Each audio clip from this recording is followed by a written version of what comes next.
సగ్గుబియ్యం అంటే మీలో ఎంతమందికి ఇష్టము? ఇది ఒక కామన్ సౌత్ ఇండియన్ ఫుడ్ కదా అండి. ఇన్‌ఫాక్ట్ నార్త్ ఇండియాలో కూడా ఇది ఒక పాపులర్ ఫుడ్.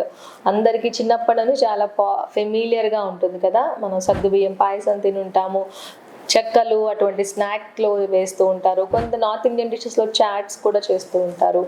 మరి అసలు సగ్గుబియ్యం అంటే ఏంటి? అది ఆరోగ్యానికి మంచిదేనా? షుగర్ పేషెంట్స్ తీసుకోవచ్చా? దేని నుంచి తయారు చేస్తారు? ఎంత క్వాంటిటీ లిమిట్ చేస్తే మంచిది? ఎవరు తీసుకోకూడదు? వంటి వివరాలన్నీ కూడా ఈ వీడియోలో మనం చూద్దామండి.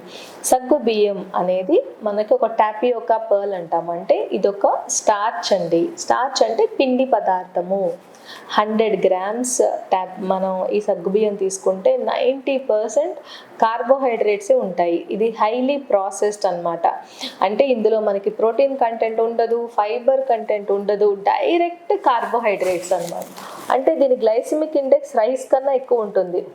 85 దీని గ్లైసిమిక్ ఇండెక్స్, అంటే త్వరగా షుగర్ లెవెల్స్ని పెంచుతుంది. కానీ సగ్గుబియ్యం అనేది ఒక క్విక్ ఎనర్జీ సోర్స్ కదా. ఎవరైనా ఫీవర్ నుంచి రికవర్ అయ్యే వాళ్ళు, లేకపోతే మోషన్స్ నుంచి రికవర్ అయ్యే వాళ్ళు, ఆకలి తగ్గినప్పుడు, అరుగుదల లోపాలు, ఏమి తినబుద్ధి కానప్పుడు, డైజెషన్ అవ్వనప్పుడు ఈ సగ్గుబియ్యం తీసుకుంటూ ఉంటారు.